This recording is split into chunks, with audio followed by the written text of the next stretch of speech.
What we're looking at here is the Network1 template, and this is a template that can help us solve the network problem for a three-level supply chain of a factory, a distributor, and a wholesaler. And in fact, what we have here is multiple locations at each level in the supply chain.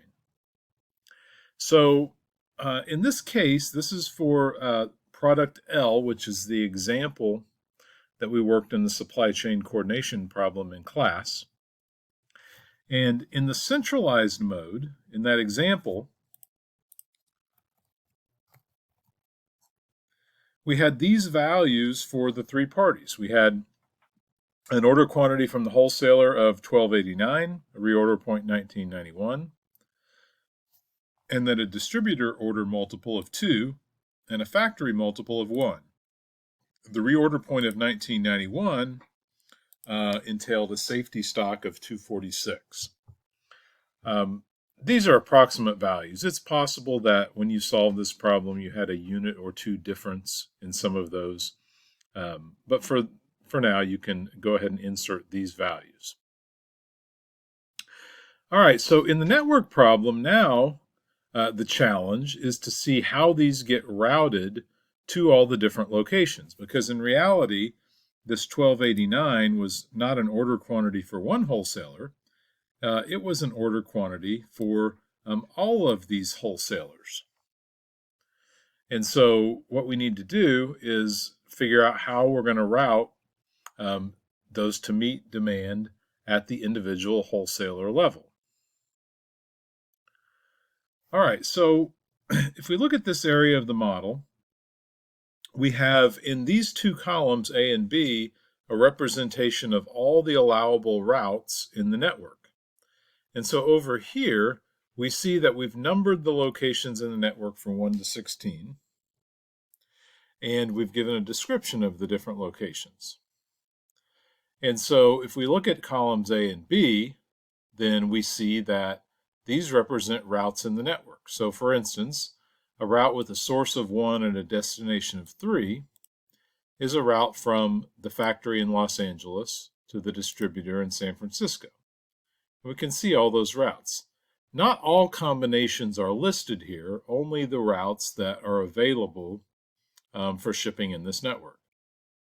The unit cost is the cost to ship one unit on that route. And so our model here is for one order cycle. And so in column E, you have the capacities on all of these routes. And those can be the same on every route, but they can be different based on the trucks available and contracts with, third-party shipping companies. The flow is basically the units shipped on each route in the network. For right now, these are going to be changing cells in solver, so we'll just enter some starting values. Let's say 200 in each, just as a starting value. All right, so what we have to do is track the flows in this network. And so in this case, this particular video is going to be, the topic is going to be calculating the flows and the cost in the network. And then we're going to cover some of the other formulas required for the constraints. And so if we look here and we look at the column called outflows, we need to calculate for every location in the network how many units are flowing out of that node during this period of time.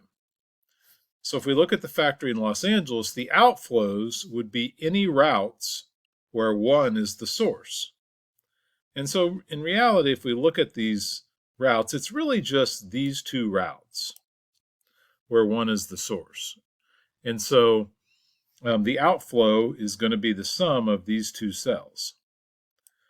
So we could enter a sum here of just those two cells, but what we want to do is have a formula that's repeatable for all of the locations. So we're going to use something called SUMIF, and we've used a formula called average if before, and this one works similarly.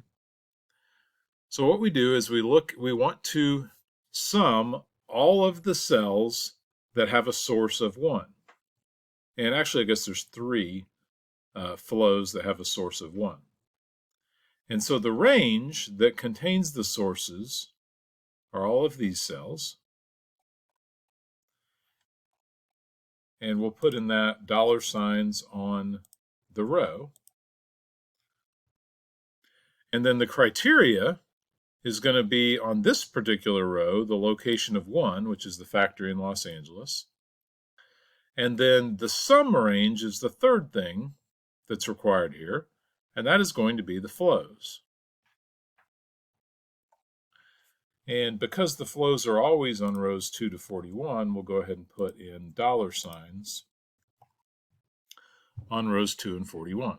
So that is a formula. It says go out to column A, find all the rows where this criteria is met, location 1, and then sum everything that's corresponding in column D.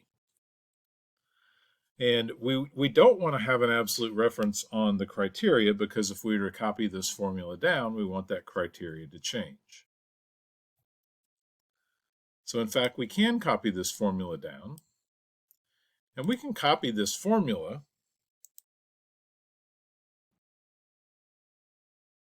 to all of the other outflows cells. So we can paste it here, and then paste it here.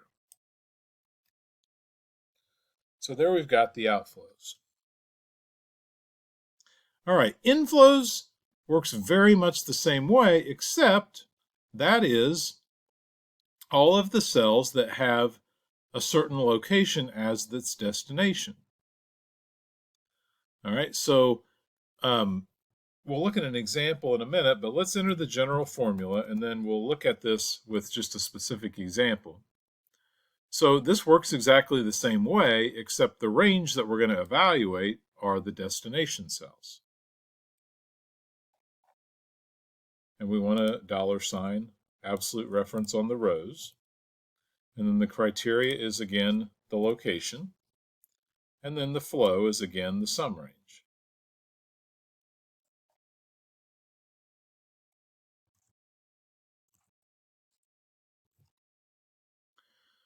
So there's our formula. And because we don't have an absolute reference on the criteria, we can copy this down to all the inflows. So we'll copy it here.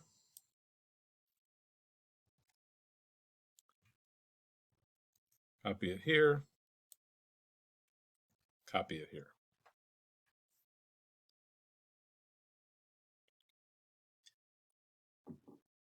All right, now let's look at a specific example, maybe distributor in Philadelphia, for instance.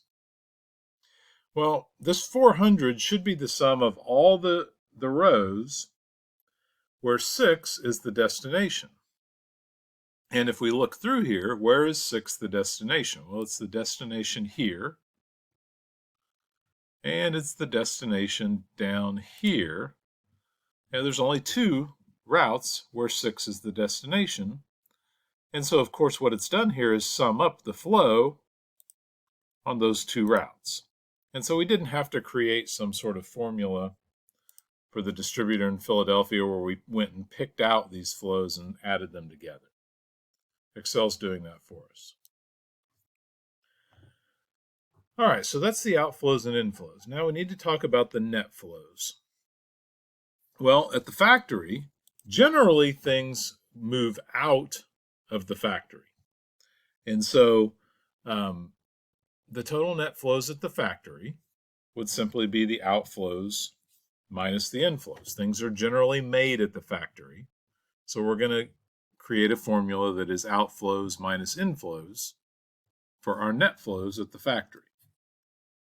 We tend to think more things are going out. Now let's think about the wholesaler. The wholesaler, things are generally going into the wholesalers so that they can move them to the retailers eventually. And so we would do the opposite as we do for the factories. We would make the net flows, the inflows minus the outflows, because we expect that'll be positive. More things will be going into the wholesaler.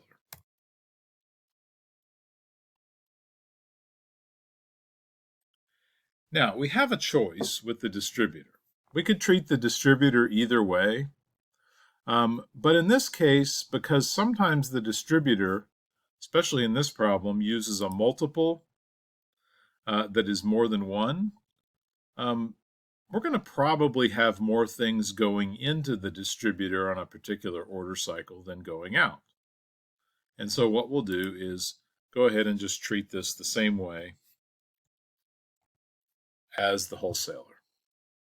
Inflows minus outflows will be net flows. Okay. Now, these negative numbers for the moment really aren't very important. We just have these starting values, so that's affecting this a lot. We will have a formula here that sums up the net flows at the factories in total and sums up the net flows at the distributors in total.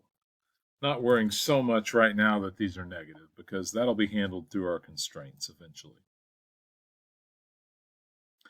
All right, so the last thing that we'll discuss here in this video will be the cost. And so if we look at the cost, we have a couple of different types of costs. All right, and so the cost at the factory is going to be a production cost. So we have an assumption here that says it takes $9 to produce 1 unit at factory 1 and $8.50 to produce 1 unit at factory 2. And so the production cost is going to be the sum product of the net flows and the unit cost. And certainly we want to minimize that to the extent possible. The shipping cost then will involve the unit shipping cost over here in column C, and it will be the sum product of all of these unit shipping costs and these flows.